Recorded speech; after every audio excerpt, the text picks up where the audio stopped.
Hi, thanks for joining me for this week's quick business tip. I'm Jennifer Swineford. We all know the sound of an email coming into our inbox.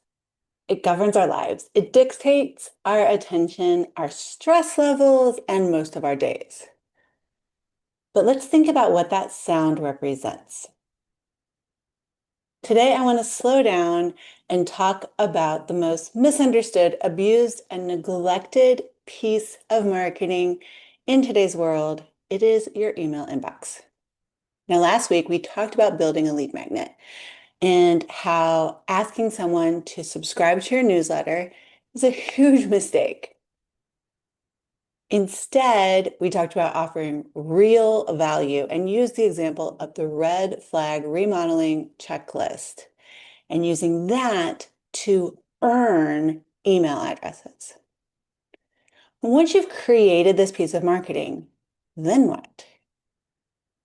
Someone lands on your website, they have a problem that you solve, they download your guide, and now you have their email address. For most service-based businesses, this is where the relationship falls apart because most businesses treat that email address like a transaction and they think that they now have permission to use their megaphone. Today, I want to introduce you to a concept that I like to refer to as the dinner party protocol. Let's think for a minute about your own email inbox. If it's done properly, you have a highly curated, deeply personal space. It is the digital equivalent of your living room. By giving someone your email address, you are opening your front door and inviting them to sit with you in your living room. Now imagine that you're hosting a dinner party and you invite your guests inside. You take their coats, hang them up in the closet, they sit down on your couch. At this point in the evening, what would you do? Do you stand up in the middle of the coffee table, pull out your megaphone, and start to scream, "Buy my services. I'm the number one business in this arena"? Of course you don't. All of your guests would run away screaming. But that's exactly what so many businesses are doing when they capture email addresses and immediately dump them into a generic, aggressive sales funnel. So today I'm going to walk you through two completely different stories. We're going to follow a lovely young lady named Sarah and see what happens when a business completely ruins a dinner party, and then what happens when a business practices unreasonable hospitality in Sarah's inbox. Sarah lives in a Midwestern suburb. It's late March, the weather is starting to change, and Sarah's looking out at her backyard. It is a muddy, unusable mess. She has two kids, a dog, and dreams of hosting all of these cookouts in her backyard this summer. She needs a massive patio, fire pit, and beautiful landscaping. This project, she knows, is going to cost her tens of thousands of dollars. But what Sarah is feeling more than anything else is anxiety, because this is a lot of money and she has no idea who she should trust. So she does what we all do, jumps on Google, and lands on the website of Company A. Now, Company A has a beautiful website, and they have a lead magnet called The Ultimate Guide to Designing Your Backyard Oasis. Sarah happily enters her email address, hits submit, and invites Company A into her living room. So let's see what Company A does. Immediately, Sarah gets an email with the subject line, "Download your guide is inside. 10% off your first service." Sarah opens it. It is a glossy, if we can call email glossy, image-heavy email. It looks a lot like a magazine ad. And there's a tiny little link to the guide, but a massive flashing text that says, "Book your consultation now." One day later, Sarah gets another email with the subject line, "Don't wait, summer slots are filling up." The email is 3 sentences long and it tells her if she doesn't book right now, she's going to miss out. The energy of this email is frantic. Then she hears nothing from the company until 3 months later, when July 4th rolls around. Sarah gets an email that says, "Happy Independence Day." And all that's in the email is a pretty picture of the American flag and a reminder to aerate her lawn in the fall. Let's unpack this from a psychological level. Company A treated Sarah like a number on a spreadsheet. They walked into her living room, screamed through a megaphone twice, realized she wasn't ready to purchase immediately, and then completely ignored her until a national holiday reminded them that they should be sending out emails to all of their leads. Now let's think about what this did to Sarah's trust. It completely obliterated it. She wasn't ready to book the second day after she downloaded their guide because she was still reading it, if she was even able to find the link in the first email. Or maybe she was talking to her husband, looking at her finances, interviewing other companies. There's real marketing data that shows only 3% of your market is ready to buy right now. The other 97%, even if they've gone to your website, clicked on your lead magnet, done all the things, they're just gathering information. 97%. They are comparing options, or maybe they're just waiting for the time to feel right. So when all you do is send buy now emails, you're alienating 97% of your potential sales. Because in those cases, you're asking for marriage before you've even gotten their name. So let's go back. Time machine takes us back to Sarah looking at her muddy yard. She goes on Google. This time she finds website for Company B. Now, Company B has gone through the Unreasonable Hospitality Workshop. They understand dinner party protocol when it comes to marketing. And they know that when Sarah gives them an email address, it is a privilege and one that they must steward well. So here is the exact 5-part sequence that Company B has built. And it is one that you can use as a framework to steal and build something similar for your own business, no matter what your industry. So the first email comes immediately. It is the delivery of the guide with a beautiful bow. Because the first email that Sarah got doesn't look like a magazine ad. It looks like an email that someone sent from their phone when they opened up Gmail or when they opened up Outlook on their computer. It looks like every other email that Sarah gets from her friends or her family. The subject line is, "Here's your backyard guide as promised." And inside, it says, "Thank you so much for requesting this guide. I know how overwhelming it can be to stare at your backyard and wonder where you even start. I wrote this guide to take the guesswork out of the process. You can click here to download it. There's no pressure to read it immediately. Save it for when you have a quiet moment and a cup of coffee. I'm the owner here at Company B, and I just wanted to welcome you to our family. I'll check back in a few days to see what you thought of page 4. It's my favorite part." So on a psychological level, Company B delivered the guide with a beautiful red bow on top. They didn't ask for the sale, they removed all the pressure, and they acted like the expert guide that Sarah's been looking for. A couple days later, Sarah gets another email. This time, the subject line says, "The biggest mistake people make with fire pits."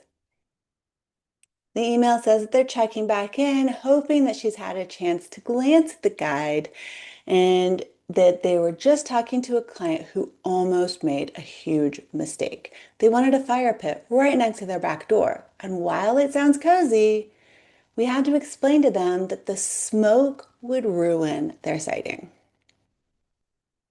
Then they pointed out that when you're dreaming up your space, placement is everything. And ask the question, what's one thing that you definitely want in your backyard this summer? Hit reply and let me know. I'd love to hear what you're dreaming up. On a psychological level, this email is pure value. It proves that this company has expertise using a narrative that Sarah's going to understand. And most importantly, it asks a question in a way that doesn't require click this link if if you're looking for a fire pit, and click this link if you're looking for a backyard kitchen. They want to reply the same way that you would reply to a friend or a family member. This email is inviting Sarah into a conversation, not simply talking at her. A few more days goes by, and Sarah gets another email with the subject line, "Why we refuse to use stamped concrete." This email is telling another story about Company B, talks about a time where they walked away from a job because the client wanted cheap stamped concrete. And Company B knew that Midwestern winters would cause the concrete to crack. They went on to explain that they only use natural stone or premium pavers because they believe that the patio should last as long as the house. Now, this email is incredibly powerful because this email is doing what marketing is meant to do. It's repelling people who aren't a good fit for the company. If you want cheap and quick, this is not the company that you want to work with. If you are looking for value and quality, this is your company. And they are making that clear while telling a beautiful story. A couple days later, Sarah gets another email, subject line, "How much does a backyard cost?" This is the number one question that this company gets from every single one of their clients. And most landscapers are going to hide their pricing until they get around to writing up a contract. Company B decided that they were going to head off the question before it even becomes an issue. Went on to say that they believe in transparency and broke down typical project costs using real numbers from jobs that they've done. They also went on to explain what can cause an increase in price and what you can do to keep the prices low. The psychology behind this email is that they are answering the question that everyone is terrified to ask. They are pulling the elephant out of the corner and they are talking about money openly, removing all the anxiety of the unknown. Now, the last email in their sequence is a clear invitation. The subject line is "Ready to map up your yard?" And they simply summarize that over the last week, they've shared how they work, what things cost, and how to avoid some major mistakes. Then they go on to say, if you're still dreaming and gathering ideas, that's completely fine. Keep this email until you're ready. But if you're looking to get your backyard complete this year, I have an opening this Thursday for a free site walkthrough. I'll come to your house, walk through the mud with you, and give you a realistic vision. Click here to grab a time on my calendar. Either way, we're going to keep you in our thoughts. So let's look at the difference between Company A and Company B. Company A stood on the coffee table with a megaphone and wanted Sarah to buy immediately. Company B hosted a beautiful dinner party. Company B served their client, they educated, they told stories, they provided some insight into their character. And when they finally got around to asking for an appointment, it didn't feel like a sales pitch. It felt like the next natural step. Guess who Sarah used to hire her backyard patio? It was obviously Company B.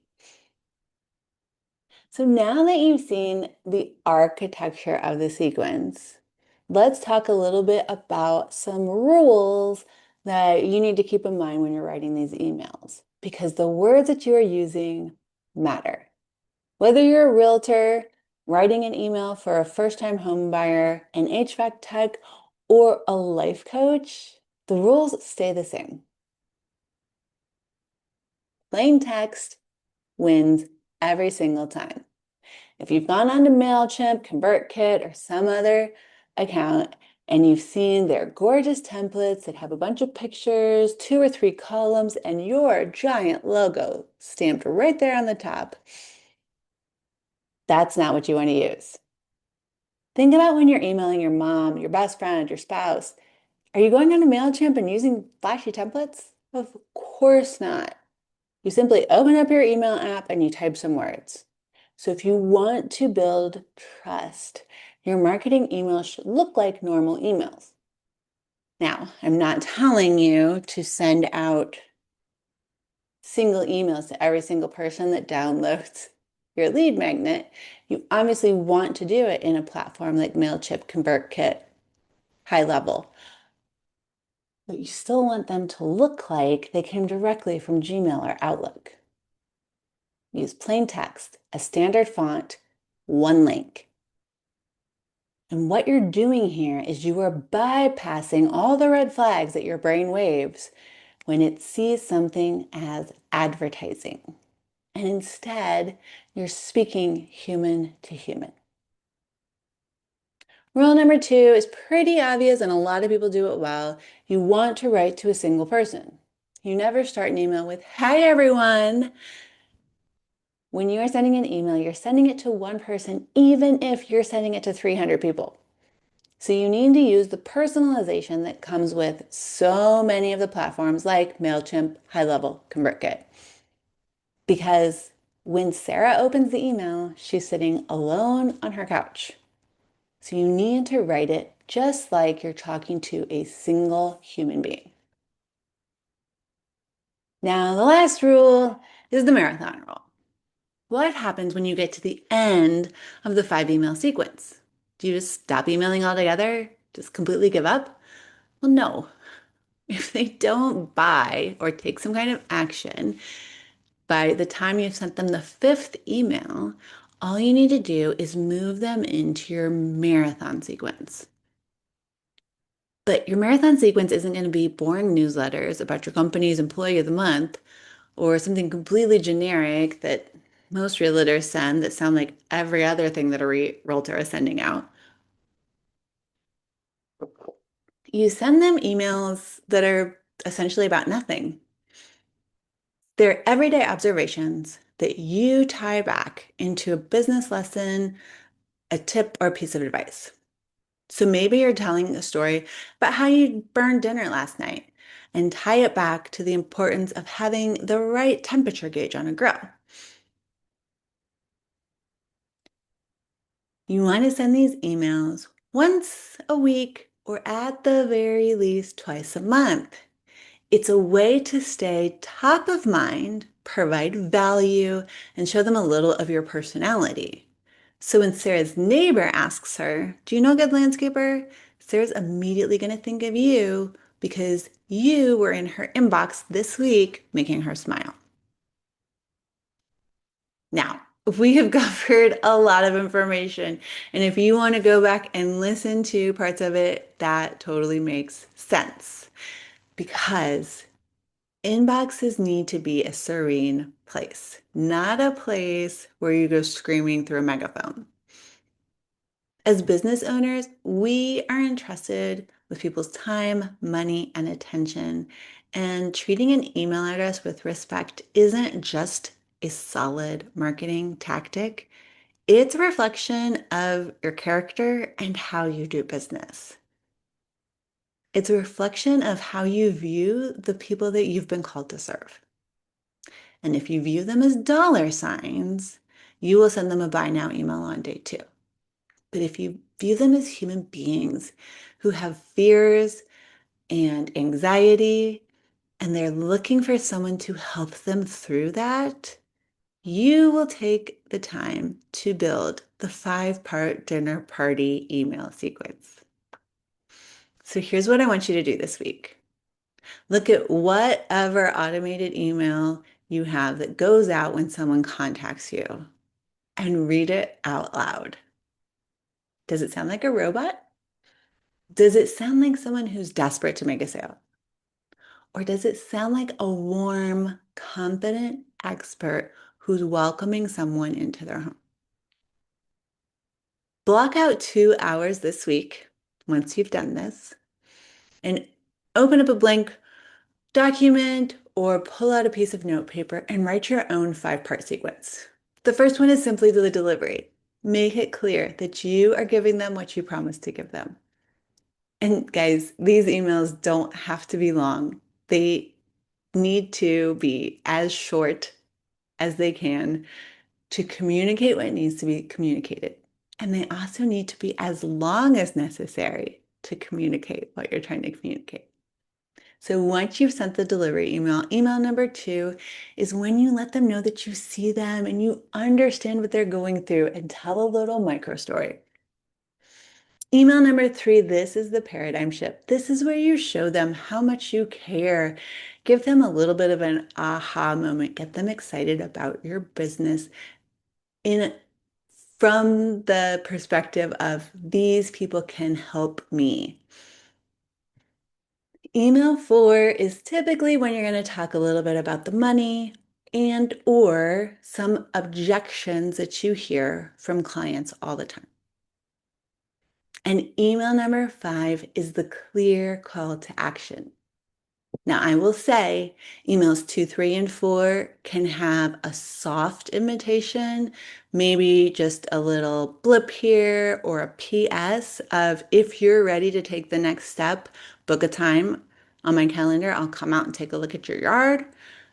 But email number 5 is when it's clear, like, hey, we've been having a great conversation over the last 2 weeks. I don't want you to miss out. This is the next step. This is the next thing you need to do. Get on my calendar, give me a call, whatever it is, right?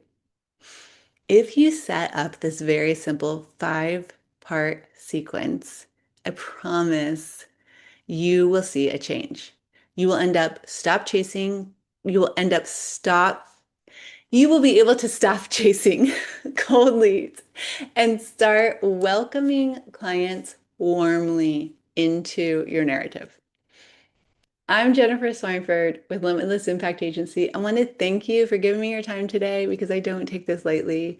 Until next week, keep taking care of people and practicing your own version of unreasonable hospitality.